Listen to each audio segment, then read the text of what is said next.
Conto chuva do tempo. O tempo do céu se fechava sobre o vilarejo e bandos de pássaros buscavam refúgio em qualquer telhado ou árvore que lhes prometesse abrigo. Ninguém poderia imaginar que aquela chuva seria diferente de todas as outras já vistas. Nuvens densas, de um cinza profundo e opressor, acumulavam-se sobre nossas cabeças. Dentro de casa, as famílias se recolhiam em silêncio, acendendo velas, resguardando-se da tempestade que se formava lá fora. Os cães, com os rabos colhidos entre as pernas, corriam assustados em busca de algum canto seco. O vento trazia consigo o presságio de um desastre. O horizonte se fechava, o dia perdia sua cor e uma sombra gelada repousava sobre o vilarejo. Foi então que algo jamais visto aconteceu. Naquela manhã, ainda fria como tantas outras, surgiu no céu um arco-íris circular, perfeito e impossível.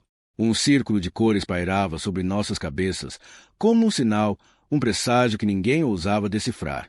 E, tolos que éramos, seguimos nossas vidas sem imaginar o que aconteceria quando a primeira gota caísse. Vi da janela a primeira revelação do fenômeno. Pessoas envelhecendo diante dos meus olhos, décadas inteiras gravadas em suas faces em questão de segundos. Sempre que o céu ameaçava chuva, o pânico tomava conta do vilarejo. Todos corriam para dentro, não apenas para fugir do frio, mas para escapar de algo muito pior, o tempo que corria em disparada. Qualquer gota daquela água bastava. Bastava um respingo para que uma parte do corpo se transformasse irreversivelmente.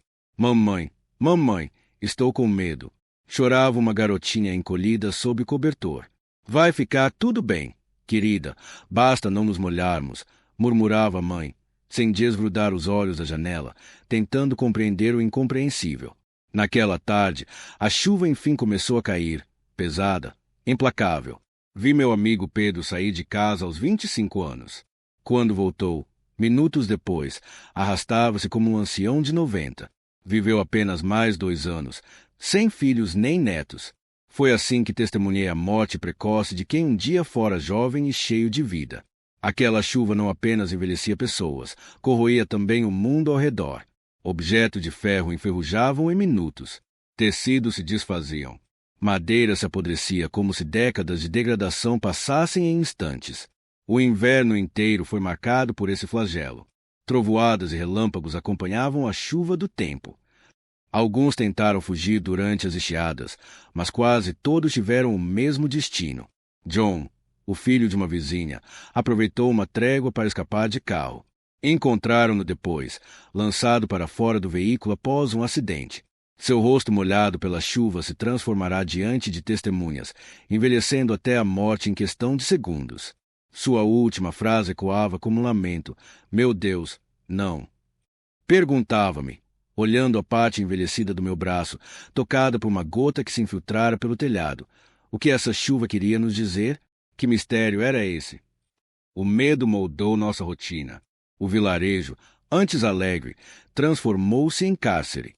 As ruas desertas durante os temporais, as portas fechadas, as cortinas cerradas. Havia, porém, os que viam na chuva uma promessa. Alguns acreditavam que ela era divina, um caminho para outro mundo. Corriam para fora, braços abertos, entregando-se à água que lhes roubava décadas em segundos. Foi assim com Caroline, filha de Jack, consumida pela dor da perda da mãe. Pai, me deixe ir, gritava, lutando contra os braços do homem que a segurava com desespero. Não, eu não vou deixar você, implorava Jack, os olhos inundados de lágrimas. Num instante de descuido, a garota escapou. Virou-se para o pai e disse, num sussurro que partiu o coração de todos. Adeus. Pai, eu te amo.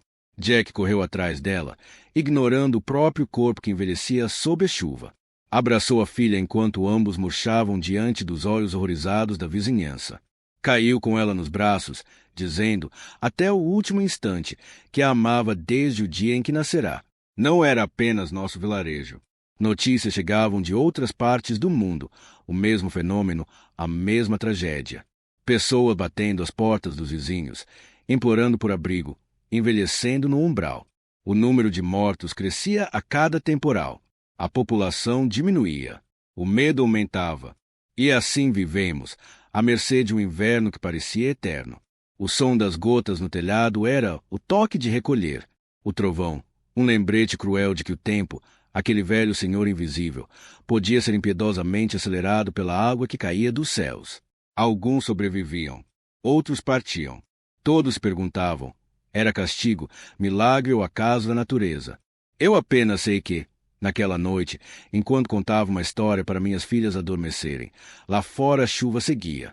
E no fundo do meu coração, um pensamento latejava como um presságio inevitável. A chuva passaria, mas o tempo jamais nos devolveria o que levou. E a tarde se arrastava, pesada e cinzenta, quando o dia enfim começou a ceder lugar à noite. A chuva, incansável, variava entre o aguaceiro e o mero chuvisco, como se zombasse de nossa fragilidade. Alguns moradores, tomados pela necessidade, ousavam sair sob o céu, protegidos por capas encharcadas, guarda-chuvas trêmulos e sombrinhas que pouco faziam contra o peso invisível daquela água amaldiçoada. Quando a noite caiu sobre o vilarejo, cada lar se fechou em silêncio, preparando-se para o jantar. Foi então que percebi algo curioso. Os animais pareciam imunes ao castigo do tempo. Meus 2 gatos voltaram das ruas indiferentes à tormenta, trazendo nos olhos apenas o brilho comum da noite, intactos, incólumes, como se nada houvesse acontecido. Querido, o jantar está pronto, chamou minha esposa com voz suave, como se quisesse afastar o medo que rondava nossas paredes. Já vou, meu amor, respondi, enquanto colocava nossa filha menor para dormir. Havia registrado tudo em meu caderno, cada detalhe do fenômeno, cada morte, cada instante roubado. Eu mesmo permitirá que uma gota me atingisse, apenas para provar o impossível. E até hoje carrego, no braço, a cicatriz do tempo acelerado. Naquele jantar, minha filha mais velha ergueu os olhos para mim e perguntou: Pai, será que um dia isso vai passar? Olhei para o prato, depois para os olhos dela, e respondi, com a calma que não sentia: a chuva passa, sim, querida, mas sempre retorna, no próximo inverno. E assim foi. A cada estação gelada, quando os céus se fechavam, testávamos a maldição com objetos de ferro, deixando-os à mercê das gotas. Bastava um instante, logo se retorciam, enferrujados, consumidos por anos em minutos. A prova de que não era delírio, mas condenação. Mais tarde, ao nos recolhermos, ainda chovia com fúria. No quarto de minhas filhas, a menor, de 8 anos, sussurrou com a voz embargada pelo sono: Pai, conta uma história. Não consigo dormir. Sentei-me entre as duas, e mesmo a mais velha, de 12 anos, ouvi atenta. Inventei, então, uma fábula de guerreiros e princesas, de reinos distantes onde a chuva não passava de um detalhe. Contei até que suas respirações se tornaram profundas, e os olhos, pesados. Saí devagar, deixando-as no abrigo frágil dos sonhos, enquanto lá fora a tempestade ainda rugia. Na madrugada, o trovão quebrou o silêncio, como um presságio final. E então, quando a manhã nasceu, fomos surpreendidos por algo quase impossível: o sol. Um sol vibrante, dourado, que atravessava janelas e inundava a casa com calor que não víamos há muito. Saímos todos para o quintal, deslumbrados com aquela claridade sublime. Nunca o vilarejo havia presenciado uma manhã tão bela. Mas eu sabia, todos sabíamos, que aquela luz era apenas um intervalo.